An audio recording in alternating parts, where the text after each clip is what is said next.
Hi guys, my name is Griffin. This is Anime Soirée.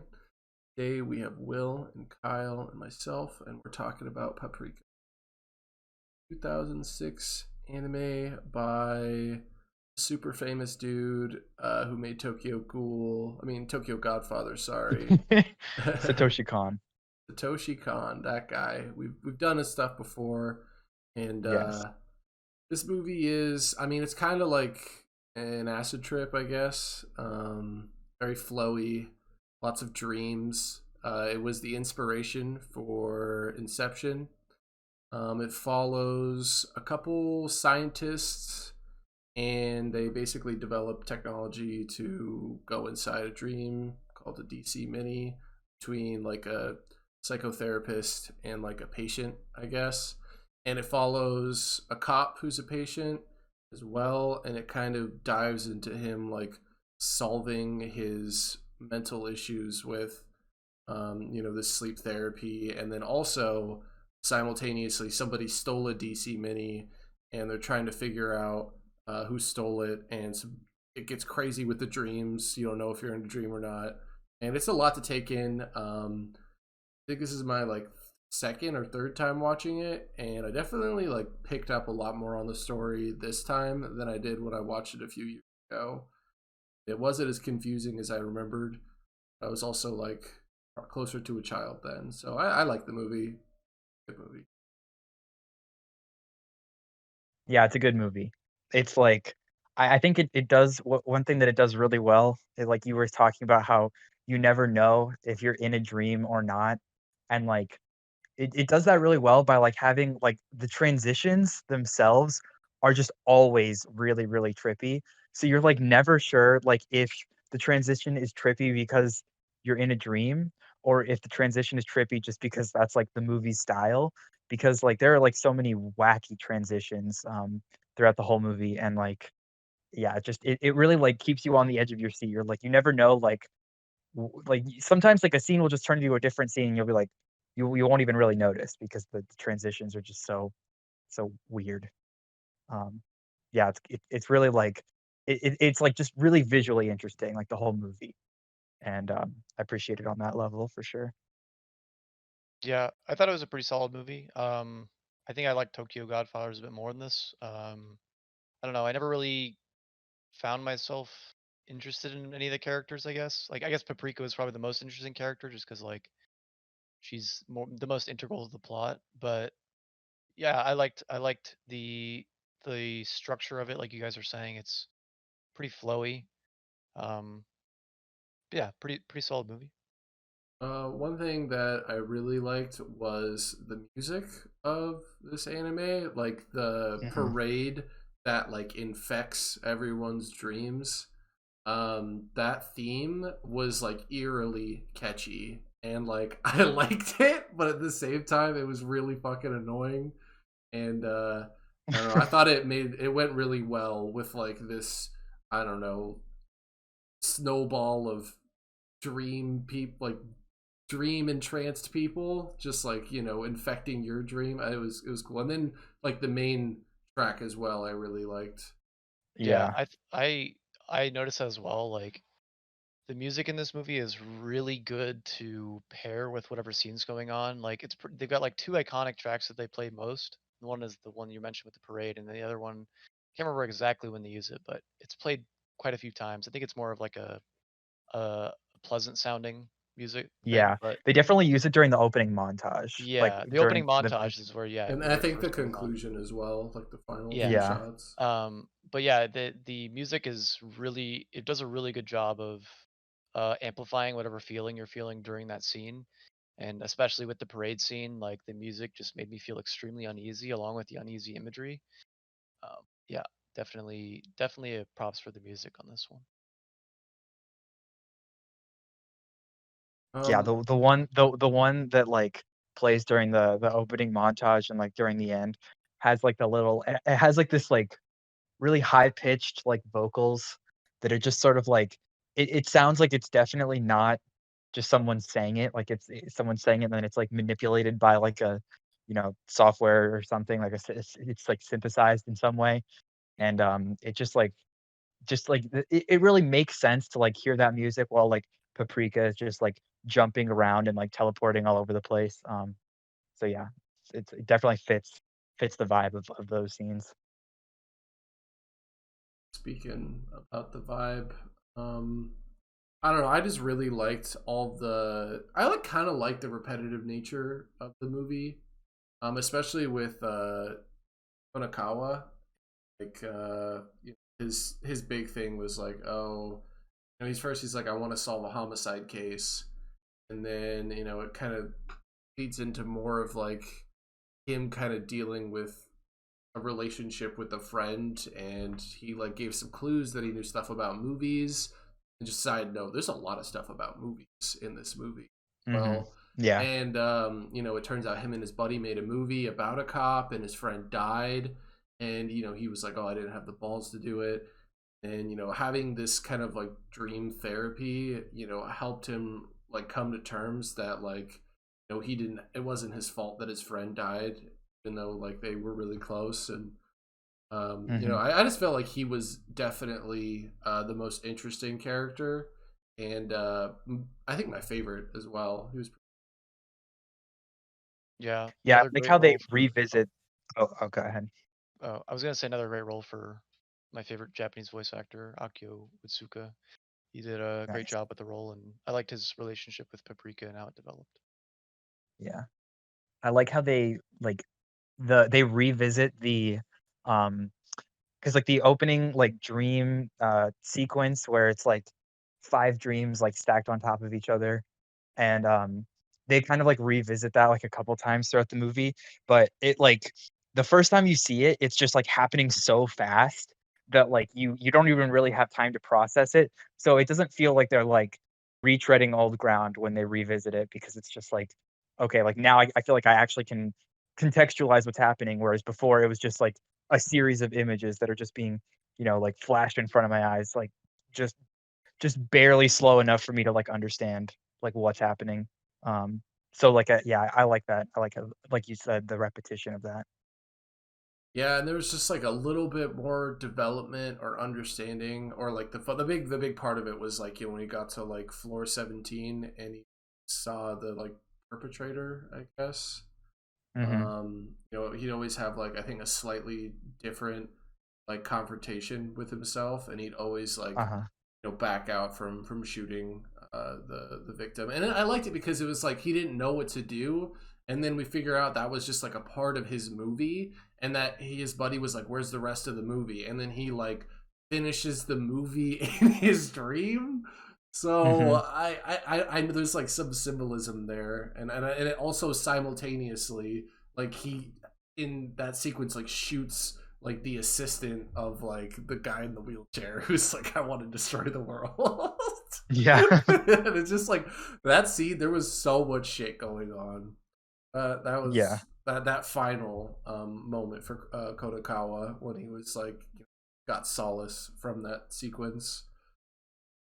Yeah. I appreciate how they're able to like pack so much meaning into that scene, considering that like it's only a, it's just a movie, but like they're it is tying up like three threads at once with like that.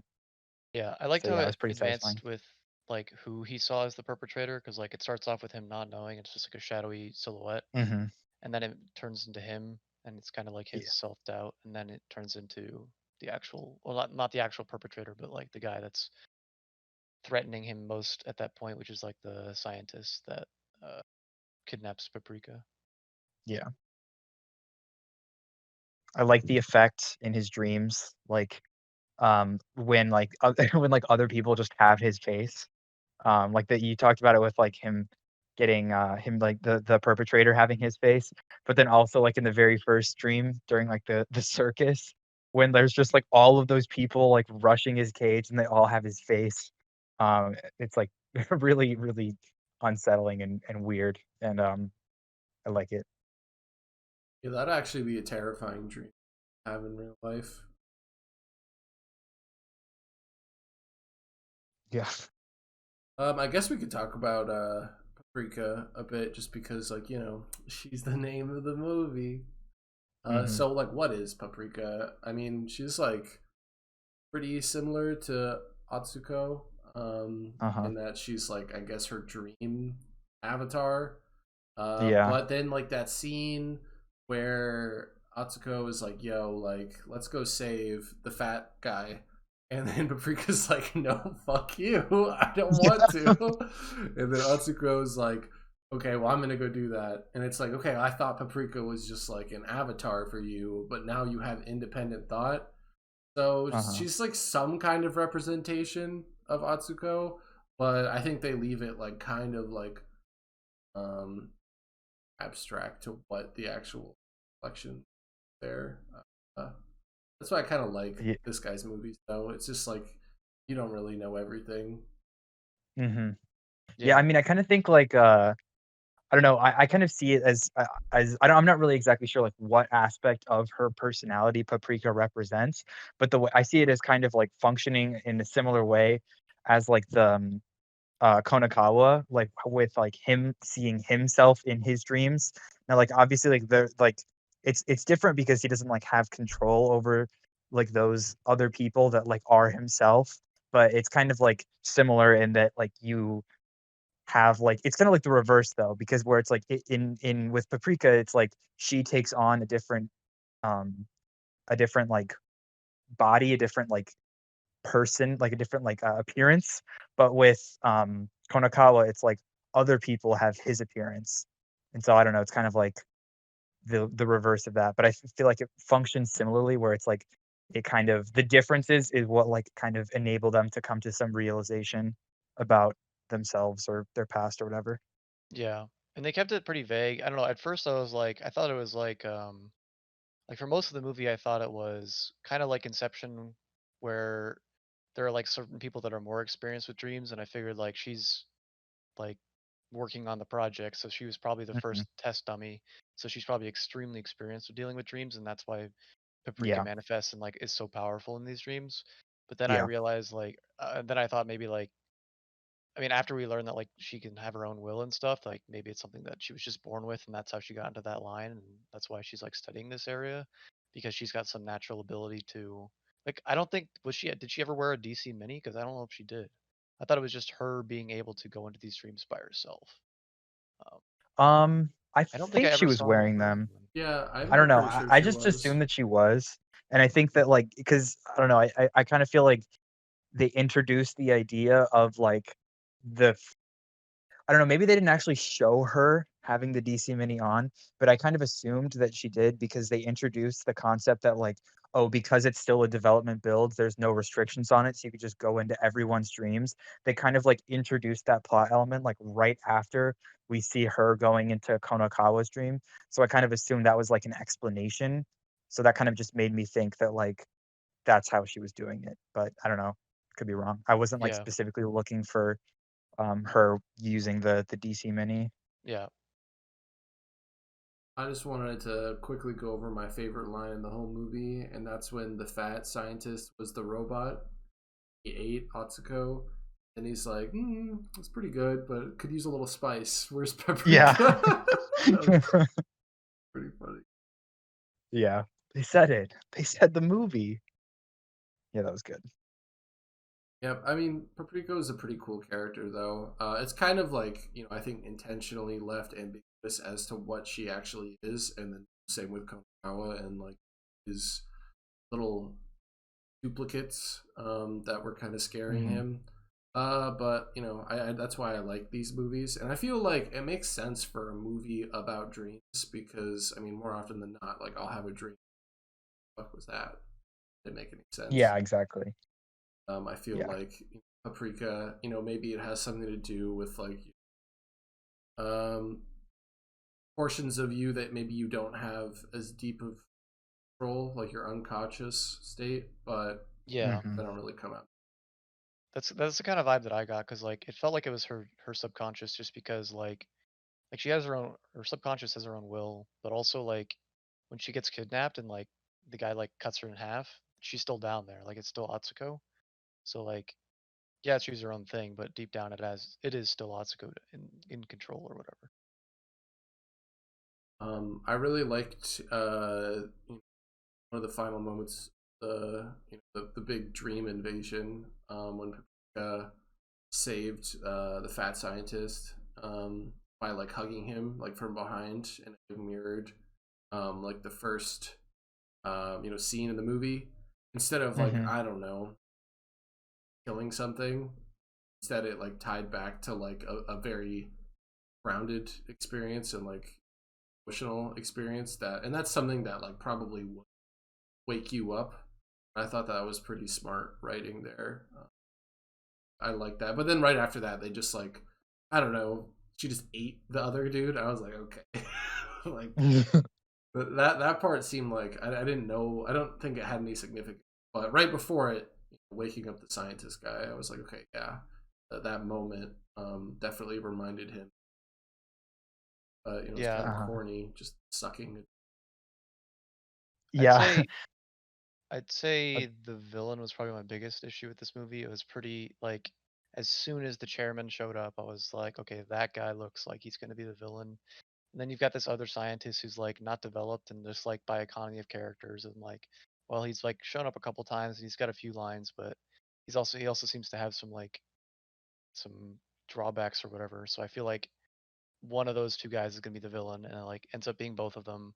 And I don't know, the plot for the villain just seemed pretty basic, I guess. It was just him wanting to get a new body or whatever through the power of dreams. And like you said, like the ending was just like it didn't seem like at no point was I ever worried that the villain was going to win or like any any anything remotely close to that. And like she just eats him at the end. It wasn't a very compelling confrontation. He only shows up. I think he's probably in it for like less. Like his final form is in it for like less than 5 minutes. So I don't know. The villain was definitely my biggest drawback on the plot as a whole. Yeah, I was Yeah, I like probably agree with more. that. I was just more worried about like the state of everyone when I didn't know who the villain was or it wasn't pointed out, and I'm like, dude, bro, who is invading these dreams? Their homies are dropping left and right, and then like they show me, and I'm like, oh, it's the his assistant is just like horny, so they can't do anything. I just didn't find them very Yeah. threatening. Yeah, I kind of feel like especially the end with like that he was giant and then she was giant and then she ate him. It just seems like such a like like it almost I don't know, it kind of feels like there wasn't a like it seems like that was just a climactic moment just to be like the climax of the movie. It kind of feels like out of place with how like all of the other problems were solved in like a really like kind of weird and like a way that only follows dream logic, you know? Like, that just seems like a little bit too straightforward, um, to kind of, like, fit in with, like, the way that they solve the rest of their problems in the dreams, you know? Um, and it just sort of seems like, "Oh, well, we can't have, like, a weird convoluted way to solve the climax of the movie, so we'll just have, like, 2, like, giant people." And it's like so that people know it's the climax. So I don't know. Yeah, I, like, kind of feel like that moment was kind of like a weak point for the movie for sure, because it's like, I don't know, it didn't feel as, like, dreamy as the rest of the movie did. And then how did Atsuko just like get big? Yeah, I don't know. I mean, it kinda seemed like it came after, like, she, like, realized that, like, she had feelings for the fat guy, um, after she, like, was like, "Yeah, I have the resolve to, like, go and give him a hug and stuff." But, like, I don't know, I assume it was connected to that, but I don't really, like it didn't really make sense why she had to become big for that reason, like some other, transformation or something that, like, was more thematically connected would have been nice, I but yeah. guess I could make the reaching connection that like I feel like a lot of your dreams are like a reflection of subconscious and just like unconscious things you think about like passively, but may not like be directed on your action. And then like I guess when you conquer those things, like what else would there to be to dream about other than things that you're if there was nothing that you were fearing or pushing to the side, I guess her having the ability to suck that guy could be a reflection of that, because she did Mhm. that. You're right, she was struggling with that for a while, and I don't know, but then like, why didn't Konakawa get big? Yeah, exactly. Why just her No, women's division? because he doesn't have Paprika, I guess. I guess. Yeah, I could see that. I mean, Yeah. I mean, this is kind of one of those problems with, like, the fact that, like, the movie is so, like it just sort of works on its own logic, and it doesn't, it doesn't explain things, and I think that's, like, part of the appeal, but then at the same time, that just means that when, like, something doesn't have, like, the emotional catharsis that it's, like, expecting to, then we have no choice but to kind of, like, analyze it on, like, a logical level, and it's like, well, the rest of the movie doesn't really make sense logically, so it's kind of just like, I don't know, it's like, where do you I don't know.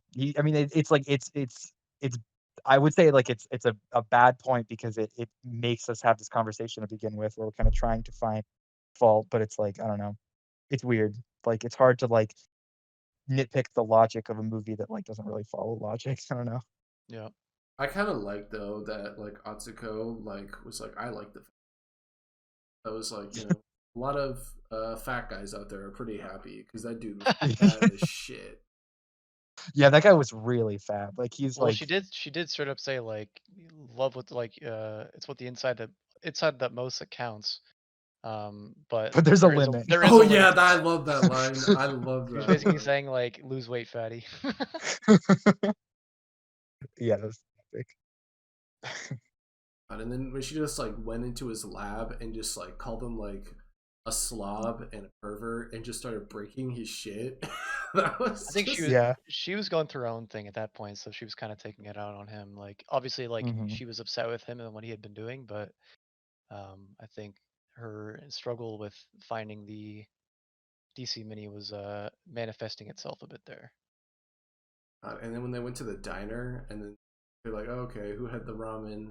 Who had the who had the tofu? I don't know, the hamburger. And he's like, oh, it's me, it's me, it's me. And then the other two people didn't get any food. He had like 6 meals to himself. Yeah. What a Chad.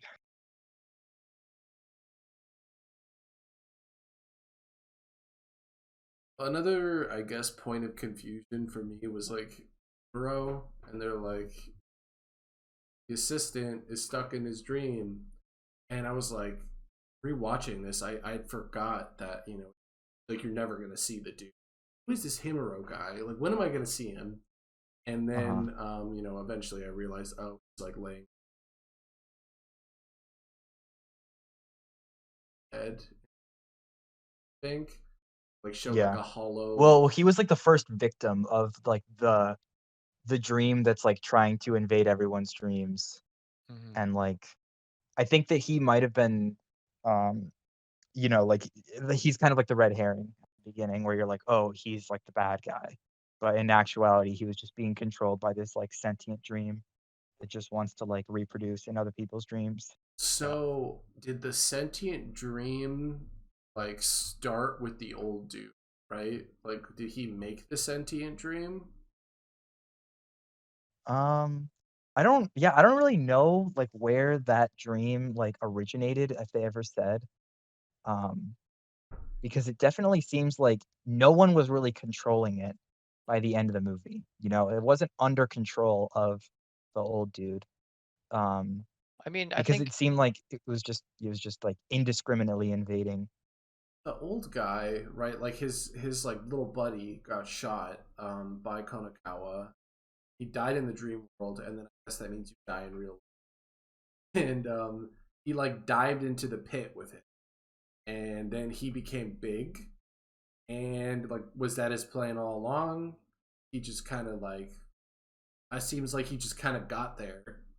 He was like masterminding this whole time. Like, was the sentient dream like, was this the end goal, or did this just happen? I don't know how we got to that point. Yes, and like how the sentient dream old guy are related. I'm pretty confused that I part. thought that he had like the guy that was in cahoots with him at the place had like sabotaged the existing tech to like basically make the sentient dream under his control so that it would set into motion the events that would give him that power, and I guess eventually let him switch bodies with somebody by basically taking over their body with his dream or his consciousness. I don't know. Like, Or was he just gonna run around the dream world with a body? yeah, I'm not. Maybe he wanted to be like immortalized within the dream world or something. But yeah, it was a bit uh confusing, I guess. Because it was like they shared a body at one point, and it seemed like they were both in it. Yeah. A little confusing there. Yeah, I would Yeah. agree. Like on Not the one not hand, not exactly like the most well conveyed. yeah. On the one hand, like But I at the don't think same it's time, it's like if they had taken time to like explain it, that would have kind of, would have broken the. I feel like there's like a rule that they had when they were writing the script for this movie, and it's basically just like, don't explain anything. Just try to just convey it through like the visuals as much as you can, which I like respect. But then there's also kind of like, there's like some flaws with it where we just like are like confused as to the details of what's happening. And like I am a person who generally would like to know the details. I agree. Yeah, I don't know. I just feel like a stronger motive from the villain and like actions that reflected that would make sense, and the conclusion that is like a direct result of like what he's trying to do. Because it seemed like a coincidence to like the long term plan. I'm not sure what it was, but it seemed like he just took advantage of the moment because he was like, Hmm. "No, your body belongs to me." Crawled in a pit, and like, did he know he would merge with him in the pit? Doubt it. Did he know like the pit would even come, or like did the boss like know that this pit was going to exist? I don't like. It Yeah, I feel seems like like this it's is all such an very abstract thing. experimental technology, so it's like, Yeah, it's not like he's how do had you any know? experience with this, so it's very weird. Uh, you guys like this movie better than Inception?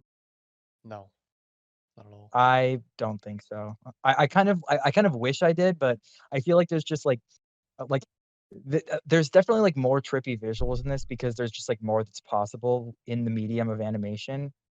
But I don't know, like I like the fact that Inception makes a little bit more sense from like a narrative standpoint, Yeah, and I appreciate that yeah. a little bit more. Yeah, I kind of like the storytelling of Inception better. I haven't seen it in a while, but from what I Yeah, I haven't remember, seen it in a long time either. But like Inception, everyone says like, "Oh, Inception's so confusing," but it's really not that confusing. Like they kind of, no, it's definitely not as confusing as this movie. That's for sure. this is probably up there. Like the first time I watched this, I thought this was the most confusing movie on the planet. Now I kind of get it. Like I get what's going on. I have some Yeah. questions, but like I know what happened. But the first time when I was like 17 or 16, I was like, dude, what the fuck is this movie? I think the main difference for me is like Inception's confusing, but like if you dig deep enough and like I mean it's not like the most confusing movie and like everything's there if you need it. Like if you look for an explanation for something, it's there for the most part. Like I'd say 95% of it, I'd say. But for this one, like there's like you said earlier, like there's a lot of stuff that just like it's really ambiguous and like it can be good to leave things ambiguous, but when it like hinders the plot and like I don't know, it just seems like ambiguous to be ambiguous as opposed to like making the viewer dig for more and like just to seek out the answers. And when you seek out the answers, there's just nothing there. It seems like to me at least. So I don't know. That's one thing that puts it above or puts it below Inception for me. I don't Yeah, I know. agree. I think this movie has like more like it's like enjoyable on like a visual level and appreciating like the just like the overall vibe and like I think it's more trippy than Inception. Like it's Yeah. more dreamlike. And so I definitely like got to give it like mad respect in that level, but then at the same time for like Inception, like you said, it's just like it feels like there's a little bit more like structure and like thought put into the narrative and like And the characters. I'd say like Inception, I care a lot more about the characters, especially like the I haven't seen the movie in a while, but Leonardo DiCaprio's character, like you feel pretty attached to him by the end of the movie, and like Now I have to his whole rewatch it. yeah. they also Inception, explain the I watched. mechanics a little bit more. Yeah, I watched it pretty recently, and like it's a really good movie, and like you care for him by the end of the movie, and like his relationship with his wife, and like that whole deal. And this one, I just like I really could not find myself caring for many of the characters. To be honest, I don't. I just I don't know. nothing. I never nothing felt developed and like attached. I think Konakawa's probably had the most backstory, and like Tokita, Atsuko, like I just didn't have any reason to feel attached to them. It's fair. I just feel like I have to give this movie like major props just for like even trying to make this movie is like Yeah, for sure. crazy. Just Mhm. because like okay, let's make a movie about dreams, but let's make it like a dream. And the fact that it Hmm. even remotely makes sense is really impressive to me. And just Yeah, like the yeah. art of storytelling and the method they chose to do it, and that it like developed and like the repetitive nature, like, actually builded or built on the the narrative was really good. I just think it kind of fell apart at the end when they tried to resolve it with like a cliche like Attack on Titan fight. Like, what the fuck? Yeah. But the first half of the movie I think is actually really well done. But kind of slips when they do try to explain select things and it doesn't pan out for them. Was thinking it could make a pretty decent TV show if you get to like know the like Atsuko and Tokito more, and like maybe a bit more of a like they would have to change the plot I guess significantly, but like a 12 episode TV show, kind of like a Ghost in the Shell, where they investigate these crime or like this case of the stolen DC minis, and it like leads them through different turns and stuff, and like obviously they're not cops, but they're still hunting down these DC minis, and like I think it could make a pretty good short run TV show. Just because it would allow for more of that development, and also like you could change the ending if you wanted to make it a bit more fitting for the whole theme of the plot. I maybe. I mean, you'd have to ask, to ask him. Um, I think Yeah. he's Well, I he's I dead think he's now, so unavailable to answer. is he yeah, dead? Yeah. yeah, he died. When did He he died of die? he died of a He, liver cancer? yeah, I think Pancreatic cancer. I think Paprika might have been his last movie. Yeah, it was. Damn, I did not know that. Yeah. Yeah, he Sad. died in 2010. Dude, fuck that. Yeah, Well, rip, Mr. Khan. yeah, Um, yeah. I do like the one sequence they have where they go to like Paprika and Konokawa go to kind of like that old timey looking, I guess, bar scene, and then there's like the cinema, and Oh yeah. I like the visuals there, and then how like the interpretation there is like you're going into the movie theater to watch your dreams. I thought that was like a really cool way to do it, and then like involve so much of his life with movies, and then the scene where he like sees Paprika's dream and he like rips through the I guess the movie itself, like the screen, and then Hmm. inserts himself into it. I thought that was just like a really sick scene. Yeah. Yeah. Also, it's like meta because it's like in the same way that like dreams distort reality, movies do the same thing. They're just constructed and time doesn't work the same way in movies as it does in real life, just like it doesn't work the same way in dreams as it does in real life. And Mhm. I think, there's a lot of parallels there, and I feel like the movie's trying to point that out. Yeah. Oh, and I don't know if you guys saw, but I mean, I'm sure you did, but like in the last couple minutes of the movie, when Paprika recommends like a movie to him, Oh yeah. to Yeah, Konakawa, yeah, and yeah. then you guys see Tokyo Godfather like showing Yeah. there. It's pretty cool. Yeah. Yeah, there's like all of his movies that are like on there. It's just like he's just repping his movie. He had like Millennium Actress. I think he had a poster for Perfect Blue on there too. It reminded me of the meme with Obama giving himself a medal. But I mean, he does have a lot of great films under his belt, so Yeah, I, yeah, yeah. I, I respect. I liked just like a very small thing, Konakawa as a character, like I liked how he represented like what the DC Mini was meant to be used for, because like the movie starts off with him like getting therapy through the DC Mini and like that whole thing. And I like that because they talk about it a lot, and being able to actually see like the benefits of this technology instead of just like this horrific horrific dreamscape that you sometimes see is cool. Yeah, Yeah, yeah, I like that we're able to see like the pluses. yeah. Because the movie definitely doesn't have like overall the tone is pretty like, I feel like it's not super bright and positive on like the fact that like technology is enabling us to access our dreams. Yeah. I feel like it's overall saying that's like not a good thing, but I like that it does show both sides. Hmm. I liked how one of the few good lines for the villain is he was like kind of, I guess, framing dreams as like one of the last like few fashions for like humans to just Mm-hmm. be humans without like Yeah, interference of, I don't know what he was talking about in terms. I think he's talking. Yeah, I mean, it kind of seemed like he was talking about the influence of like technology. Yeah, Um, yeah, I forgot, but that sounds right. And anyway, I thought that was like a pretty cool like philosophical point. I was like, yeah, that's true, but that doesn't mean you get yeah, to. And he's talking about like humans being humans. It's like, okay, well, like you want to be like another human, you want to be in a different body. So I don't understand.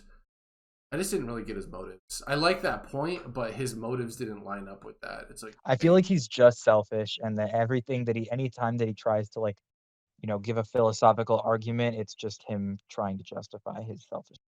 Yeah.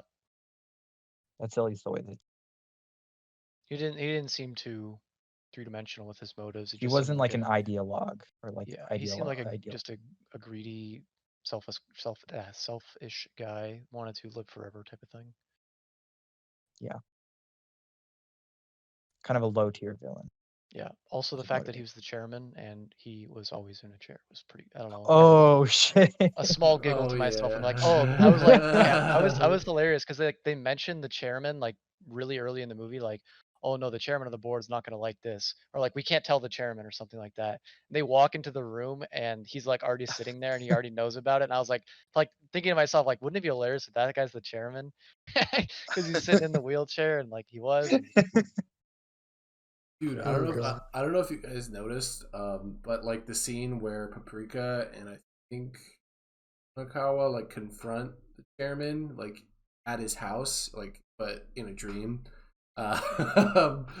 Uh, you see the chairman like sitting, and then he stands up. I'm like, whoa, bro can stand now.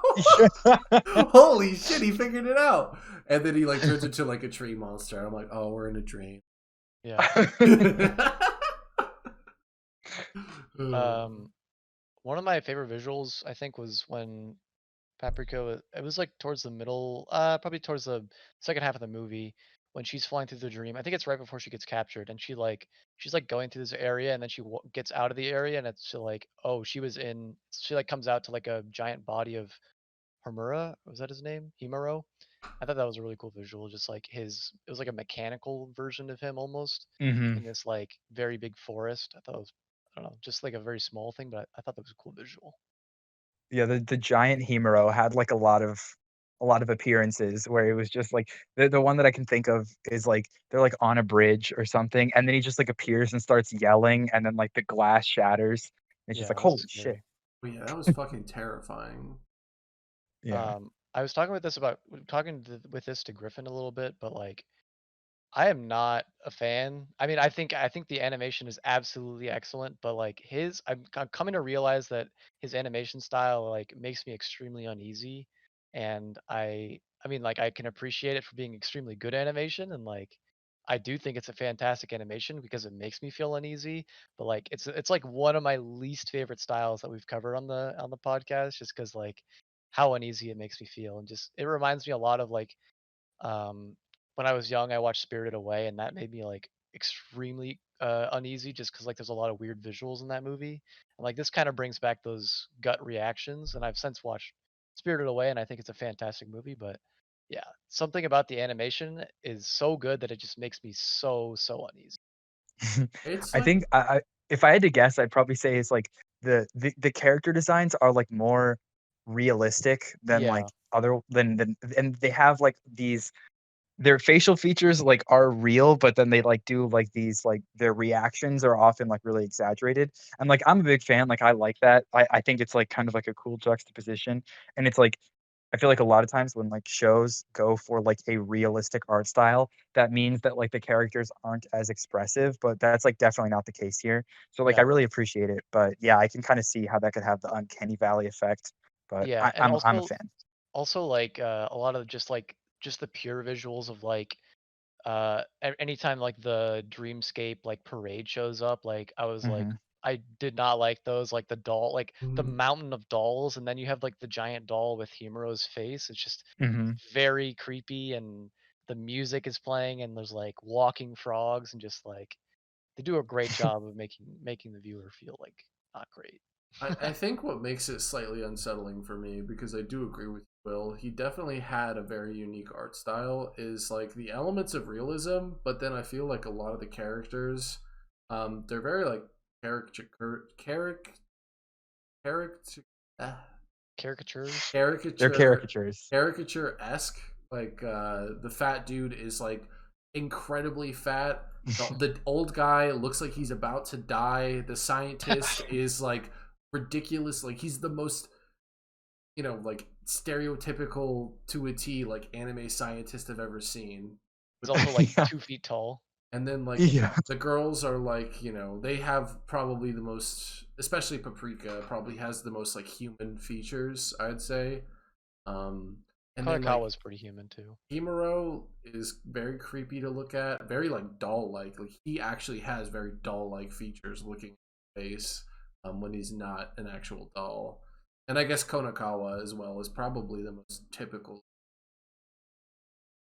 but I feel like a lot of them have very exaggerated features in That relation one to bartender what with they the are. that one bartender with the Hitler mustache was Yeah, really creepy. that was weird. Yeah, I Yeah. wonder what the decision making was on that one. I mean, I don't. I think it was just unique character design. Like they're not. They're. I don't think they're saying anything with. I I don't think. think he was saying, "Oh, we need a character that represents Hitler." But and I was just talking about the floats a lot, and I loved that scene when the dream world invaded the regular world, and it was like it was like a bunch of businessmen, and they were all like small, and at the top there was like one guy, and he's like, I was appointed the president, and then like a bunch of little businessmen just like rush up to the top of the Yeah, pile, yeah. and they're like, we didn't appoint you, and they all just start fighting. And I was like, wow, this is corporate. This is the corporate world in a nutshell. I forgot about that. That was a scene.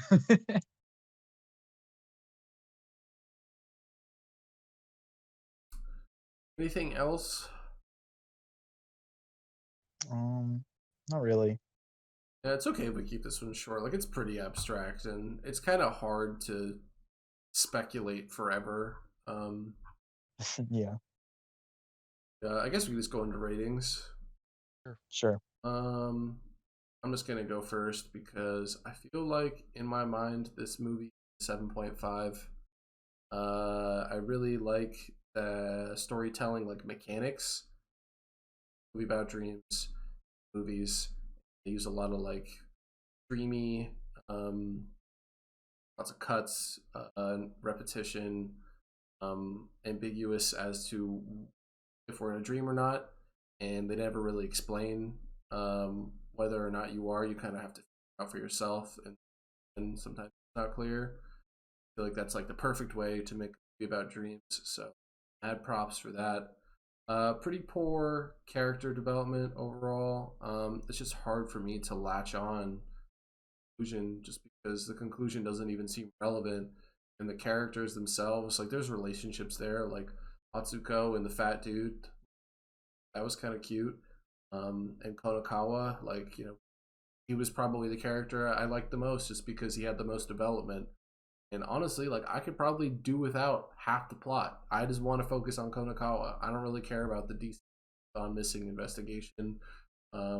Past the halfway point becomes too obvious at some points, with just like the ending itself, and then too confusing at other points. So I don't know. I mean, it's going to be hard to make a movie like this that I think is the right balance between ambiguous and giving you solid plot points to develop characters. Like it's just going to be like impossible. You'd have to make this movie 30 times, 100 times to get that right.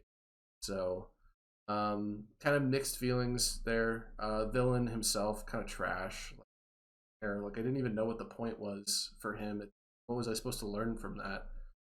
Don't be a selfish asshole. I already knew that. So yeah, 7.5. But animation, music, overall like thematic vibe, very very solid. But in terms of taking the mechanics of the storytelling and developing that into a story that I care about, it just didn't happen for Yep.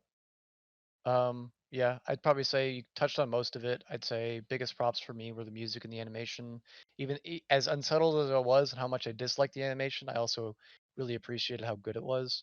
Um, and yeah, characters were semi like they were interesting enough that I wanted to know more, which is why I think the fact that there's not as developed is so big for me. Like I want to know these characters, but I'm not able to.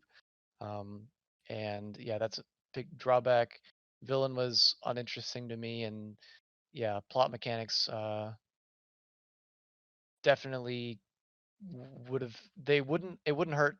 It would definitely benefit them to be explained more, and it would make it less confusing. So it's not just confusing to be confusing. It's not ambiguous for the sake of being ambiguous. And I'm not sure. I guess that's something that the director would have had to decide. And I don't think he would have said just, oh yeah, make this really confusing. I think it was part of his vision, and it just ended up being ambiguous without any explanation. But I would have liked some more explanation with the plot. I'd say 7. Yeah, I'd probably also give this a 7. Like, I really loved I think that this movie is just, like, good on, like a just like to experience, like the experience of watching this movie is like really like it feels like you're in a dream, and that's like something that I can't say about really any other movie. Um, and yeah, I think like the directing is great, the animation is great, the soundtrack is great, but yeah, like I think that the characters like they have arcs, and it's like part of the appeal in the movie is kind of like trying to like figure out what their dreams like mean for their character arcs, and that's kind of like the most interesting the movie is on like a like a thinking about it level. But like yeah, I feel like the characters aren't really endearing enough for me to really be like invested in those arcs. So that's like probably my biggest problem with it. And then also like I think it's kind of just the fact that it is a movie about dreams, and like it's trying to be like opaque and, like, kind of hard to know because that's how dreams are.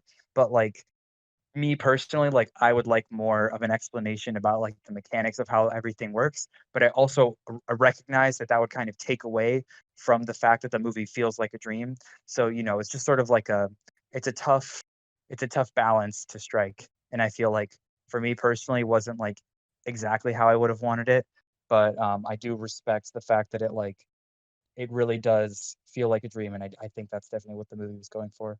So, yeah, definitely a good movie, 7 out of 10.